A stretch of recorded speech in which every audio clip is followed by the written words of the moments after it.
One of the more frequent questions that I get asked on my YouTube channel and on my Instagram is, why do you wear only neutrals? Can you add more color? Can I see what that looks like? Why are you wearing just boring colors? And I think that neutrals have that reputation of being boring or bland. The thing is that every time that I venture off into color, I do know where to add that, but ultimately I always come home to my neutrals. I find that it is not only calming and clean and elegant, but it also can look much more high-end if you want to embrace different fabrics and textures. So I wanted to get into that today and sort of share how I have added neutrals and built this neutral wardrobe for myself, and ways that I've done that successfully and ways that you can too, so that you can elevate your style, and not only that, but be able to mix and match things more easily. So that brings me into my first point, which is that it allows you to have that ability to mix and match things in your wardrobe.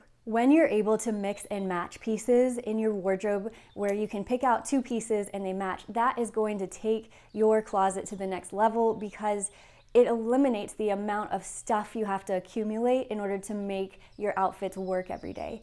An example that I personally have is when I had an office job, I had this one pink and white striped shirt and I loved it, but I had this teeny tiny closet space, and what I needed to do instead is have a neutral one.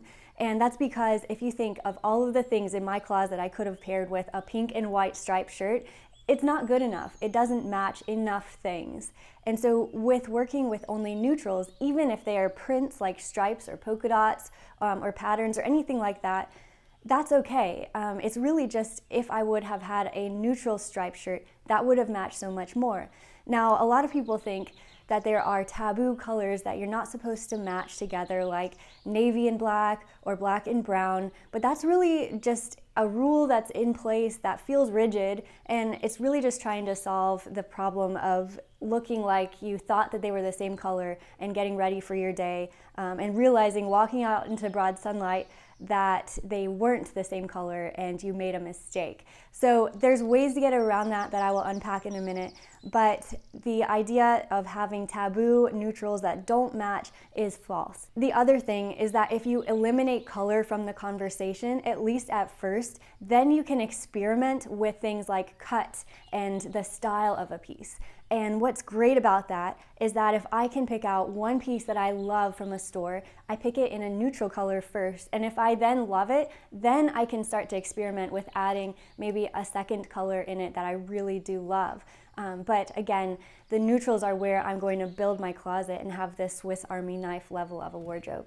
The next beautiful thing that neutrals do for your wardrobe is that it lets your accessories shine. So today I've got my jewelry on, and that's really becoming the focal point compared to the other pieces that I wore that day that don't have loud prints and that type of thing. One of the biggest mistakes I see people make early on in discovering and building their style within their wardrobe is wearing loud prints and not building up their basics first. But on the other hand, think of if you were to build up your basics with things that are comfortable and practical for your lifestyle and durable, and still express who you are through that cut and style of each piece that you've chosen for yourself, then you're allowing yourself to experiment with things like jewelry and handbags and that sort of thing, instead of spending so much money up front on pieces that needed to work harder for you in your everyday life. Also, if you have any sort of dress code that you need to abide by, whether for your job or your family or your friends or anything like that, culturally speaking, then you can express your style much further through your accessories.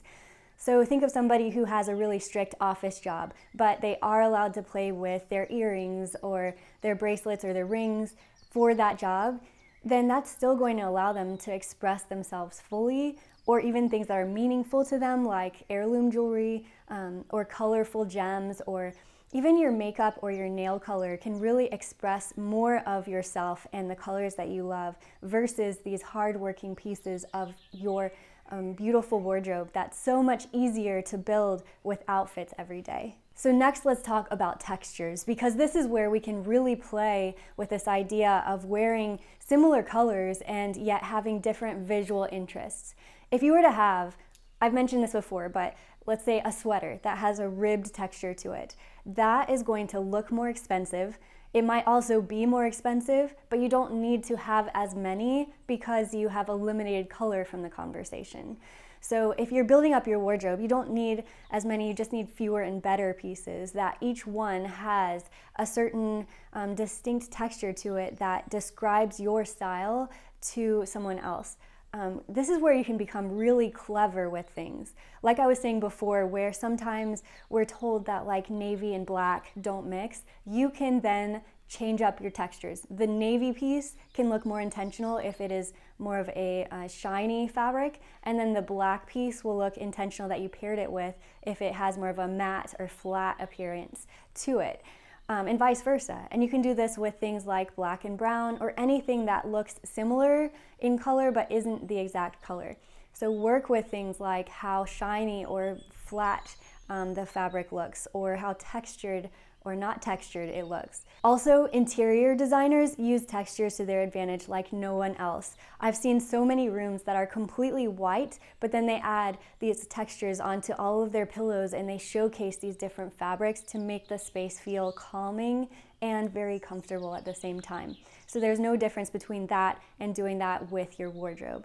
And the next thing that people always tell me about neutrals is that they're like, Bethany, I would love to wear neutrals, but it does not work for my color scheme of my skin. It doesn't really match or make me feel like I'm not washed out. And so I need to wear colors for my own skin tone. So there's two things to consider with how to make neutrals work for your complexion and your unique contrast of your skin, as well as your color of your skin undertone.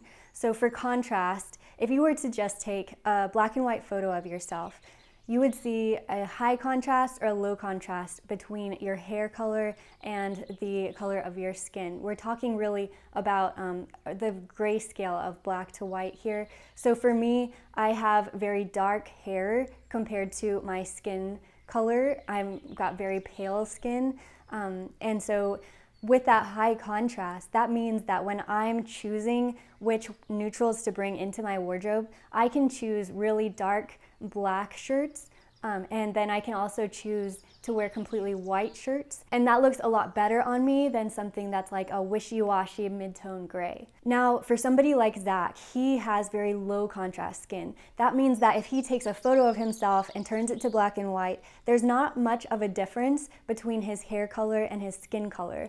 These are not like very high value ranges like they are for me. So for him, that means that he's going to wear not necessarily true black and white, but more like charcoal grays. He works really well for any mid-tone gray. And then from there, we can start to refine these by adding color back to the photo. And there we're able to see things like how cool or warm each neutral should be. So even within the constraints of having a neutral color, like a gray, you can choose something that's a warmer gray or a cooler gray. You can warm up or cool off any color, like if you were to have a warm beige, like a camel, or else having something that's a cool beige, more like something that's like taupe. So you can refine this as much as you want to within your own wardrobe. And so there's so much more to it. So can neutrals work for you? The answer is yes. Now, this whole concept that I've been talking about with color is something that gets very deep in the science of this. And so if it feels overwhelming, don't worry about it. Just know that you can choose warm or cool versions of every color. Now, I do go into this a lot more into my course if you're interested in hearing more about it. Another thing that is going to be so great for choosing a neutral color palette, though, at least for myself, has been that I've been able to not waste time on muddying up my decisions with color choice. Instead, I've been able to really focus in on my style preferences. That means I get to choose things that are either clean cut, or I get to choose things that really match my more feminine spirit, where I like to wear things that are, covered in embroidery and ruffles and just beautiful dresses and that sort of thing. And that allows me to be able to mix and match things within my wardrobe, and also to contrast different style preferences that I have into more of a cohesive look.